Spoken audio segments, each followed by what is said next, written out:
J'ai été nourri aux lettres dès mon enfance, et pour ce qu'on me persuadait que par leurs moyens on pouvait acquérir une connaissance claire et assurée de tout ce qui est utile à la vie, j'avais un extrême désir de les apprendre. Mais sitôt que j'eus achevé tout ce cours d'études au bout duquel on a coutume d'être reçu au rang des doctes, je changeai entièrement d'opinion.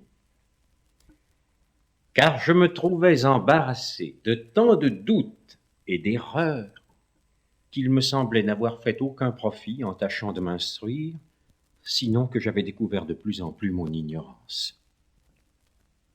Et néanmoins, j'étais en l'une des plus célèbres écoles de l'Europe, où je pensais qu'il devait y avoir de savants hommes, s'il y en avait en aucun endroit de la terre. J'y avais appris tout ce que les autres y apprenaient, et même, ne m'étant pas contenté des sciences qu'on nous enseignait, j'avais parcouru tous les livres traitant de celles qu'on estime les plus curieuses et les plus rares qui avaient pu tomber entre mes mains. Avec cela, je savais les jugements que les autres faisaient de moi, et je ne voyais point qu'on m'estimât inférieur à mes condisciples, bien qu'il y en eût entre eux déjà quelques-uns qu'on destinait à remplir les places de nos maîtres. Et enfin, notre siècle me semblait aussi florissant et aussi fertile en bons esprits qu'ait été aucun des précédents. Ce qui me faisait prendre la liberté de juger par moi de tous les autres, et de penser qu'il n'y avait aucune doctrine dans le monde qui fût telle qu'on m'avait auparavant fait espérer.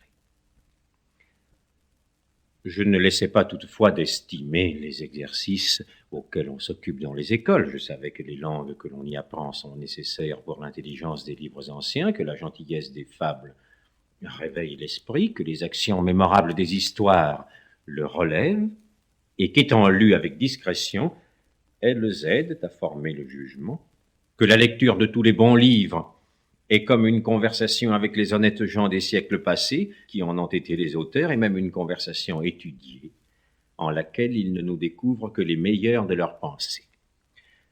Que l'éloquence a des forces et des beautés incomparables, que la poésie a des délicatesses et des douceurs très ravissantes, que les mathématiques ont des inventions très subtiles, et qui peuvent beaucoup servir tant à contenter les curieux qu'à faciliter tous les arts et diminuer le travail des hommes. Que les écrits qui traitent des mœurs contiennent plusieurs enseignements et plusieurs exhortations à la vertu, qui sont fort utiles. Que la philosophie donne moyen de parler vraisemblablement de toutes choses, et se faire admirer des moins savants. Que la jurisprudence, la médecine et les autres sciences apportent des honneurs et des richesses à ceux qui les cultivent. Et enfin, qu'il est bon de les avoir toutes examinées, même les plus superstitieuses et les plus fausses, afin de connaître leur juste valeur et se garder d'en être trompé. J'estimais fort l'éloquence, et j'étais amoureux de la poésie. Mais je pensais que l'une et l'autre étaient des dons de l'esprit plutôt que des fruits de l'étude. Ceux qui ont le raisonnement le plus fort et qui digèrent le mieux leurs pensées afin de les rendre claires et intelligibles peuvent toujours le mieux persuader ce qu'ils proposent, encore qu'ils ne parlassent que bas breton et qu'ils n'eussent jamais appris de rhétorique. Et ceux qui ont les inventions les plus agréables et qui les savent exprimer avec le plus d'ornement et de douceur ne laisseraient pas d'être les meilleurs poètes, encore que l'art poétique leur fût inconnu. Je me plaisais surtout aux mathématiques, à cause de la certitude et de l'évidence de leurs raisons. Mais je ne remarquais point encore leur vrai usage. Et pensant qu'elles ne servaient qu'aux arts mécaniques, je m'étonnais de ce que, leur fondement étant si ferme et si solide, on n'avait rien bâti dessus de plus relevé. Comme au contraire, je comparais les écrits des anciens païens qui traitent des mœurs à des palais fort superbes et fort magnifiques, qui n'étaient bâtis que sur du sable et sur de la boue.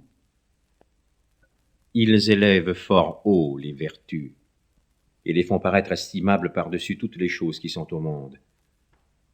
Mais ils n'enseignent pas assez à les connaître. Et souvent, ce qu'ils appellent d'un si beau nom n'est qu'une insensibilité ou un orgueil, ou un désespoir, ou un parricide. Je révérais notre théologie et prétendais autant qu'aucun autre à gagner le ciel. Mais ayant appris comme chose très assurée que le chemin n'en est pas moins ouvert aux plus ignorants qu'aux plus... Nous espérons que vous avez apprécié cet aperçu. Pour continuer à écouter ce livre audio sur Google Play Livres, utilisez le lien dans la description de la vidéo.